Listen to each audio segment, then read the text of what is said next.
పత్రిజీ సేవాదల్ ధ్యాన మహాయజ్ఞాన్ని మనం నిర్వహించుకోవడానికి ముఖ్య కారణం ఏంటంటే పత్రిజీ గారు మనకి జగన్నాథ గట్టు అనే ప్లేసు పత్రిజీ గారు శరీరం వదలడానికంటే ముందు 3 నెలల ముందు అక్కడ మనకు ల్యాండ్ కొద్దిగా అవ్వడానికి ఇబ్బంది పడుతుందన్న టైంలో గవర్నమెంట్ నుంచి మనకు ఒక అఫీషియల్ లెటర్ రావడం జరిగింది. మీకు శాంక్షన్ చేస్తాము, కొన్ని పేపర్స్ మీరు సబ్మిట్ చేయాలి అని. ఆ రోజంతా పత్రి సార్ బెంగళూరులో చాలా హ్యాపీగా కనిపించారు. ఆ ఈవినింగ్ అంతా కూడా నేను సార్ని అడిగాను, ఇలా రోజు ఒక్కొక్క చోట ఒక కొత్త వర్క్ జరుగుతుందని మీకు పేపర్ తెచ్చిస్తే మీరు హ్యాపీగా ఉంటారా సార్, ప్రతి చోట జరుగుతుంది అని అన్నప్పుడు, yes but it is our very very very prestigious project అని అన్నారు. సో ఎందుకంటే కర్నూలులో మనకి ధ్యానం ప్రారంభమైంది. ఈ ప్రపంచానికి పిరమిడ్ స్పిరిచువల్ సొసైటీస్ మూమెంట్కి నాంది పలిగింది కర్నూలు. కాబట్టి అక్కడ మనకంటూ ఒక చిన్న ఆశ్రమం ఉండాలి, ఒక ట్రైనింగ్ హెడ్ క్వార్టర్ ఏర్పాటు చేసుకోవాలనే సార్ కోరిక మేరకు పిరమిడ్ సేవాదల్ అంటే వేరేం కాదు, పిరమిడ్ స్పిరిచువల్ సొసైటీస్ మూమెంట్ సభ్యులందరం కలిస్తేనే సేవాదల్. ఎందుకంటే మనం ధ్యానంకి వచ్చిన మొదటి రోజు నుంచి సేవలోనే ఉంటాం కాబట్టి మై డియర్ ఫ్రెండ్స్ ఈ యొక్క కార్యక్రమాన్ని ముందుకు తీసుకెళ్దాం. అందుకని ఈ సంవత్సరం నుంచి కంటిన్యూస్గా మనం ఏప్రిల్ 30, మే 1, 2 ఈసారి బుద్ధ పౌర్ణమి ఈ డేట్స్లో ఉంది కాబట్టి ఈ 3 రోజుల కార్యక్రమాన్ని మనం అందరం కలిసి అద్భుతంగా నిర్వహించుకుందాం. ఇక్కడ మాకు ప్రాణరంగ శెట్టి గారు చైర్మన్గా ఉన్నారు, పరమేశ్వర రెడ్డి గారు ప్రెసిడెంట్గా ఉన్నారు, వెంకటేశ్వరరావు గారు, భూపతిరాజు గారు, మరి మిగతా సభ్యులంతా ఉన్నారు. వాళ్ళందరి సభ్యుల సహకారంతో కర్నూలు ప్రాంతంలో ఉండే ప్రసాద్ వీళ్ళంతా ఎంతో అద్భుతమైన వర్క్ చేస్తున్నారు దానిపైన.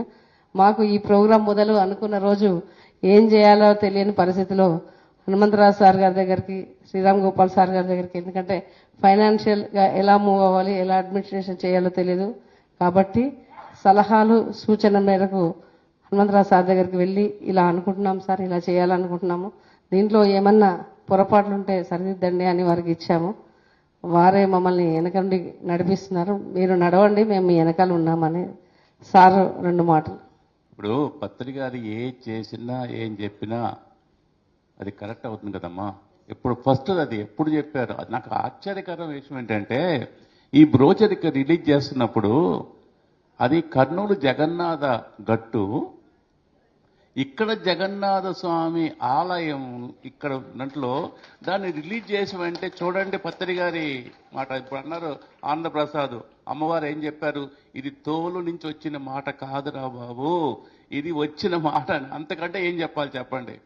ఎక్కడ జగన్నాథ గట్టు ఎప్పుడు స్టార్ట్ చేశారు సారు, ఇప్పుడు మన సేవాదళాలు కంకణం కట్టుకొని అక్కడ పూర్ణిమ చేసినారు, ఇక్కడ మనము ఆ జగన్నాథం గట్టు యొక్కది ఇక్కడ జగన్నాథుడి దగ్గర రిలీజ్ చేయటం, అందుకంటే దాని యొక్క ఇంకేంటి పవర్ బ్రహ్మాండంగా ఉంటుంది.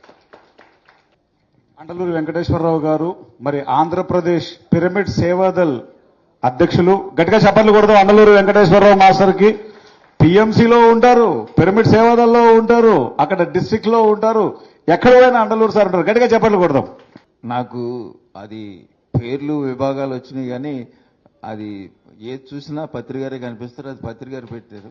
సో ఆ చెట్టుకి ఇవన్నీ అది, సో నేను ఆ చెట్టుకి ఎలా శాఖలు వచ్చినాయి ఇవన్నీ వచ్చినాయి. నేను ఎప్పుడు ఈ రోజు కూడా ఆ చెట్టుకి నీళ్లు పోస్తున్నానని అనుకుంటున్నాను. Thank you thank you thank you. Jagadguru Brahmarshi Pitamaha Patriji గారికి, అమ్మ స్వర్ణమాల పత్రి గారికి హృదయపూర్వక ధన్యవాదాలు సమర్పించుకుంటూ, పిఎస్ఎస్ఎం మూమెంట్ అనేది మహా కల్పవృక్షం. మన పిరమిడ్ మాస్టర్స్కు ఈ కల్పవృక్షం ద్వారా ఎన్నో ఫలితాలు పొందారు.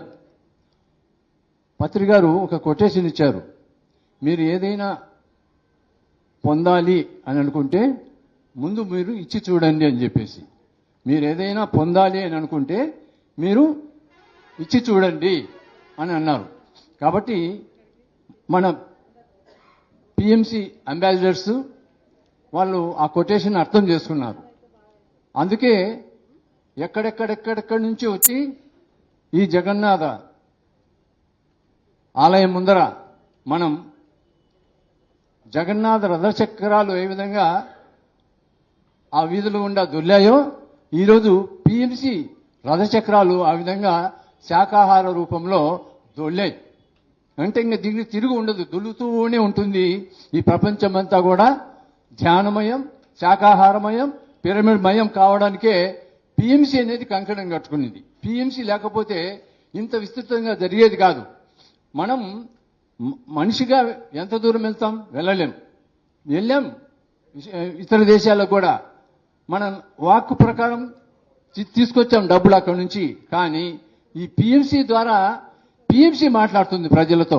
సో నభూతో నవ భవిష్యత్తు అన్నట్లు తప్పనిసరిగా బీబీసీని దాటే పోతుంది. బీబీసీ కాదు, బీబీసీని దాటే పోతుంది. ఆనాడు అది బీబీసీ, ఈనాడు పిఎంసీనే బీబీసీకి మించిపోతుంది. Thank you.